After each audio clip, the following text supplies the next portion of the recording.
అందరికీ నమస్కారం. నేను శిరీష. ప్రస్తుతం మనతో పాటు ఉన్నారు ప్రముఖ తంత్ర జ్యోతిష్యులు, జ్యోతిషరత్న, జ్యోతిష సామ్రాట్ డాక్టర్ చింతల రుక్మందరావు గారు. గురుగారితో మాట్లాడతాం. నమస్కారం గురుగారు. మాతృదేవోభవ, పితృదేవోభవ, ఆచార్య దేవోభవ. ఓం నమో మాందేశ్వరాయ నమః. అందరూ బాగుండాలి, అందరికీ మంచి జరగాలి. గురుగారు, ఈ జూన్ మాసంలో కర్కాటక రాశి వారికి ఎలా ఉండబోతుంది అంటారు? ఎలాంటి జాగ్రత్తలు తీసుకోవచ్చు అంటారు? ఆర్థిక పరంగా, ఆరోగ్య పరంగా గ్రహ గోచరం ఎలా ఉంటుందంటారు? ఈ జూన్ మాసంలో దేని పట్ల జాగ్రత్తగా ఉంటే బాగుంటుందంటారు? 2026 సంవత్సరం జూన్ మాసం కర్కాటక రాశి వాళ్ళకి ఎలా ఉంది అని చూసేటప్పుడు మనకు ఈ రాశికి జన్మంలోకి గురువు వస్తున్నాడు 2వ తారీఖు. జన్మలో గురువు అంత కంఫర్ట్గా మంచిది కాదు, ఉచ్చస్థితే, కానీ జన్మలోకి వస్తున్నాడు. జన్మ గురువు అంత మంచిది. ఏదైనా గ్రహం జన్మలో ఉంటే న్యూట్రల్గా ఉంటుంది, మంచి లేదు చెడు లేదు. అదేవిధంగా రాశిలోకి 8వ తారీఖు శుక్రుడు వస్తున్నాడు. ఈ శుక్రుడు వచ్చి బాధకాధిపతి, ఈ రాశిని బాధ పెట్టే గ్రహం 8వ తారీఖు ఇక్కడికి వస్తూ ఉంది. అదేవిధంగా బుధుడు 22వ తారీఖు జన్మలోకి వస్తున్నాడు. ఈ రాశికి ద్వితీయాధిపతి 15వ తారీఖు వ్యయంలోకి వస్తున్నాడు, లాభస్థానంలోంచి. అంటే 15వ తారీఖు వరకు బాగుంది వీళ్ళకని చెప్పొచ్చు, ఎందుకంటే లాభంలో రఘున్నాడు కాబట్టి. ఆ తర్వాత వ్యయంలోకి వచ్చేస్తున్నాడు ఎవరు? ద్వితీయాధిపతి. అదేవిధంగా కుజుడు 20వ తారీఖు 10వ ఇంటి నుంచి 11లోకి వస్తున్నాడు. ఇది బాగుంది. 10వ తారీఖు అంటే 20వ తారీఖు వరకు కూడా వీళ్ళకు, 15 నుండి 20వ తారీఖు వరకు కూడా బాగుంది వీళ్ళకు. రాశిని కుజుడు చూస్తాడు. ఈ రాశికి యోగకారకుడు. 15వ తారీఖు తర్వాత కూడా బాగానే ఉంది, ఎందుకంటే లాభంలోకి వచ్చాడు. కాబట్టి వీళ్ళకి బాగున్న ఏకైక గ్రహము కుజుడు మాత్రమే. జన్మలోకి గ్రహాలు వచ్చేప్పుడు బుధుడు వస్తున్నాడు, శుక్రుడు వస్తున్నాడు. ఈ రాశికి అంత మంచోళ్ళు కాదు. బుధ శుక్రులు శత్రువులు. గురువు వస్తాడు, ఆయన న్యూట్రల్గా ఉంటాడు సమానంగా. అదేవిధంగా రవి వ్యయంలోకి వచ్చేస్తున్నాడు 15వ తారీఖు నుంచి. అంటే ఒక 20వ తారీఖు తర్వాత వీళ్ళకు కొంచెం రిజల్ట్స్ మందగిస్తాయి. అయినా కానీ మందగించినా కానీ కొంచెం వీళ్ళకు బెనిఫిట్ ఏదైనా ఉందంటే కుజుడు వల్ల ఉంది. కుజుడు లాభంలోకి వచ్చాడు. కుజుడు లాభంలో మంచిది. కుజుడు సోదరి కారకుడు. మరి ఈ రాశిలో పుట్టిన స్త్రీలకైతే భర్త కారకుడు కాబట్టి వీళ్ళు ఈ రాశిలో పుట్టిన అమ్మాయిలకు వివాహ యోగం అయితే ఉంది. కుజుడు లాభంలోకి వచ్చాడు కదా. అదేవిధంగా రాశిలోకి బాధకాధిపతి వస్తున్నాడు. ఏదో ఒక బాధ కలిగి ప్రయోజనం జరుగుతూ ఉంటుంది. ఇప్పుడు ఏదైనా ఒక బెనిఫిట్ జరిగిందంటే దాని ముందు ఏదో ఒక బాధపడాల. ఆ బాధపడుతూ మళ్ళీ బెనిఫిట్ జరుగుతుంది, ఎందుకంటే బాధకాధిపతి రాశిలోనే ఉన్నాడు కాబట్టి. ఈ రాశిలో పుట్టిన అబ్బాయిలకు ఇప్పుడు వివాహం చేసుకుంటే నేను ఇంతే, నేను ఇలాగే ఉంటాను అనేటువంటి అమ్మాయి వస్తుంది. అబ్బాయిలు చేసుకుంటే అమ్మాయి ఇలా వస్తుంది. అమ్మాయిలకైతే బాగా మంచి భర్త వస్తాడు. అబ్బాయిలకి ఎందుకు వస్తుందంటే బాధకాధిపతి అయినటువంటి శుక్రుడు ఇక్కడ ఉన్నాడు. శుక్రుడు అంటే భార్య. కర్కాటక రాశిలో శుక్రుడు ఉండకూడదు. కంపల్సరీ ఏదో ఒక డిస్టర్బెన్స్ భార్యతో వస్తుంది మగవాళ్ళకి. ఇప్పుడు కర్కాటక రాశిలో శుక్రుడు ఉన్నాడు కాబట్టి ఇప్పుడు వీళ్ళు వివాహం చేసుకుంటే కర్కాటక లగ్నంలో పెట్టుకోకూడదు ముహూర్తం. ఆల్రెడీ పెళ్ళైన వాళ్ళకి కూడా వాళ్ళ వైఫ్ తో ఏదో ఒక సమస్య వస్తుందంట. ఆ శుక్రుడు కర్కాటకంలో ఉండాలా, లేదంటే ఇంకేదో దుస్థానంలో ఉంటే వస్తుంది. కానీ కర్కాటక లగ్నంలో పుట్టిన వాళ్ళకి భార్యతో ఏదో ఒక సమస్య ఉండనే ఉంటుంది. భార్యతో సమస్య, ఏదో ఒక మానసికమైన చింత ఉంటుంది. శ్రీరాముడే కర్కాటక లగ్నంలో పుట్టాడు. సీతాదేవి ఆయన దూరం అయింది, భార్య ద్వారా బాధపడ్డాడు. ఆయన చాలా బాధపడ్డాడు. అంటే దేవుడే తప్పించుకోలేకపోయాడు ఇక్కడ. కాబట్టి ఇక్కడ ఈ రాశిలో పుట్టిన మగవాళ్ళు ఇప్పుడు వివాహం చేసుకుంటే కర్కాటక లగ్నంలో ముహూర్తం పెట్టుకోకూడదు. సూర్యోదయం తర్వాత పెట్టుకోకూడదు, సూర్యోదయానికి ముందు పెట్టుకోవాలి. అదేవిధంగా పెండ్లైనటువంటి మొదటి రాత్రి భార్య చేత్తో పాల గ్లాస్ తీసుకోకూడదు, పండ్ల రసం తీసుకోవాలి. ఎందుకంటే కర్కాటక రాశి వాళ్ళకు వృషభ రాశి బాధక స్థానం అవుతుంది. దానికి అధిపతి శుక్రుడు. కర్కాటక రాశికి చంద్రుడు అధిపతి. చంద్రుడు అంటే పాలు, శుక్రుడు అంటే భార్య చేత్తో పాల గ్లాసు ఫస్ట్ టైం తీసుకోకూడదు. అంటే మనం క్యాలిక్యులేషన్ కూడా వివరించాలి కాబట్టి.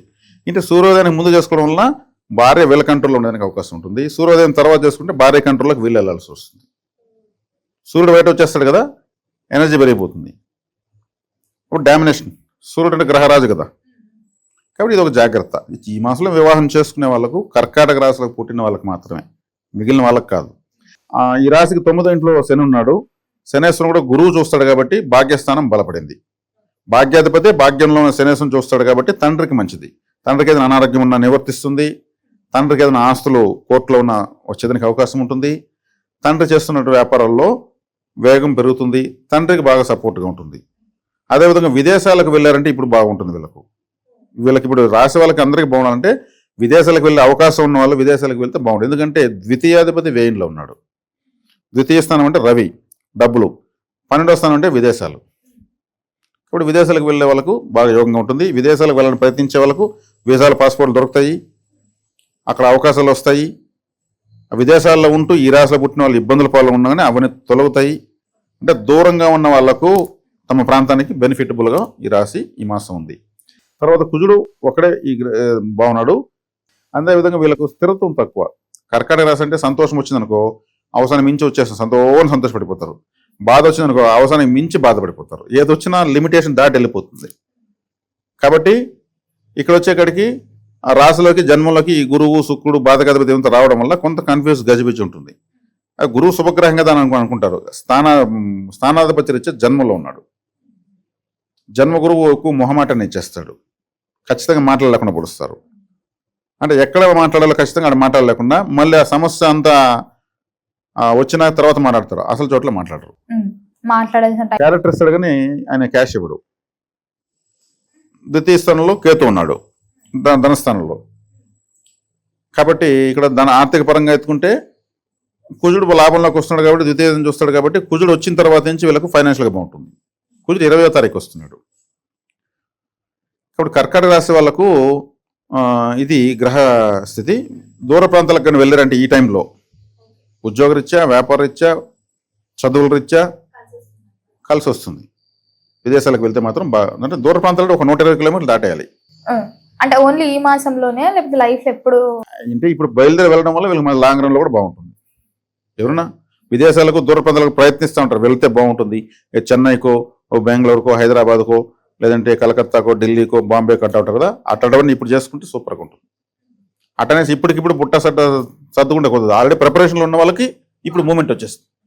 మరి గురుగారు ఆరోగ్యపరంగా కూడా ఎలా ఉంటుందంటారు ఈ కర్కాటక రాశి వారికి? ఆరోగ్యపరంగా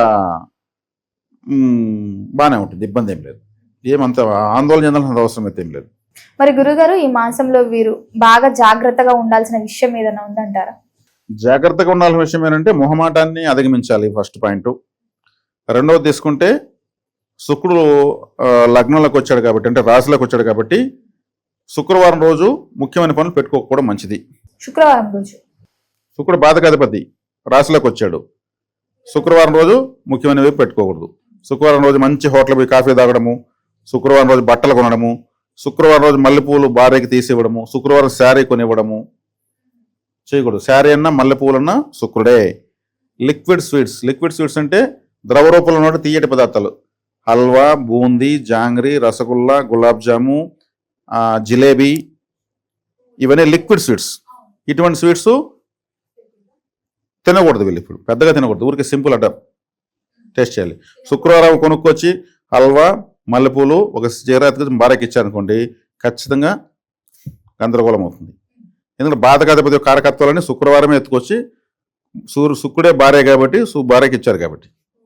ఒకవేళ భార్య అడిగితే డబ్బులు కావాలంటే ఫోన్ పే చేసేయచ్చు, కొనుక్కొని కావాల్సింది. వీళ్ళు చేత్తో ఇవ్వకూడదు. వాళ్ళకి ఇవ్వచ్చు కానీ చేత్తో వీళ్ళు కొని స్వయంగా కొని చేయకూడదు. మిగిలిన రోజులు ఇవ్వచ్చు, రేపు తీసుకుందాంలే అని చెప్పొచ్చు. అట్ట కాదు ఈ రోజే తీసుకోవాలంటే ఇంకా కాస్ట్లీ ఇచ్చారు రేపు తీస్తా అని చెప్పొచ్చు. అట్లా డైవర్ట్ చేయాలి, ఎందుకంటే ఆ కారకత్వం అలాగే అప్లై అవుతుంది. కాబట్టి ఇప్పుడు శుక్రవారం రోజు వీళ్ళు ఒక మొబైల్ ఫోన్ కూడా తెల్లవారుతో 6-7 స్విచ్ ఆఫ్ చేసేసి 1 అవర్ పాటు ఒక రూమ్లో మౌనంగా ఉండిపోవడం బెటర్. ఎందుకంటారు? అంటే శుక్రవారం బాధ పడే వారం కాబట్టి వీళ్ళు వీళ్ళ సంతోషాన్ని త్యాగం చేయాలి. అప్పుడు ఆ దోషాన్ని తెల్లవారుతో 6-7 కంప్లీట్ చేస్తారు. మంచి రెమెడీ ఇది. అదొక వ్రతం లాంటిది. శుక్రవారం 6-7 మధ్యలో వీళ్ళు అలా చేసేసి మళ్ళీ తెల్లవారితేనే అయిపోయింది. ఆ దోషాన్ని తెల్లవారితేనే ముగించేశారు 4 గోడల మధ్యలో. కాబట్టి ఎవరికైనా సరే ప్రతి రాశికి ఒక బాధకాధిపతి ఉంటాడు. ఆ బాధకాధిపతి జన్మంలోకి వచ్చినప్పుడు ఆ బాధకాధిపతి వారం ఆ హోరలో 1 గంట సేపు ప్రపంచానికి కమ్యూనికేషన్ లేకుండా ఉండిపోవడం మంచిది. అదే ప్రపంచానికి కమ్యూనికేషన్ లేకుండా కొంతమంది మౌనం ఋషులు జీవితాంతం మాట్లాడకుండా కూర్చుంటారు. అప్పుడు కమ్యూనికేషన్ ఏమి ఉండదు, వాళ్ళకి ఏ సమస్య రాదు, అసలు ప్రశాంతంగా కూర్చుంటారు. నోరే తెరనప్పుడు సమస్య ఎందుకు వస్తుంది? అంతే. కాబట్టి మనం సంసార జీవితంలో సమాజ జీవితంలో ఉన్నాం కాబట్టి 1 గంట సేపు మౌనంగా పనిష్మెంట్ ఇచ్చుకోవాలి. ఇది చాలా మంచి పరిహారము.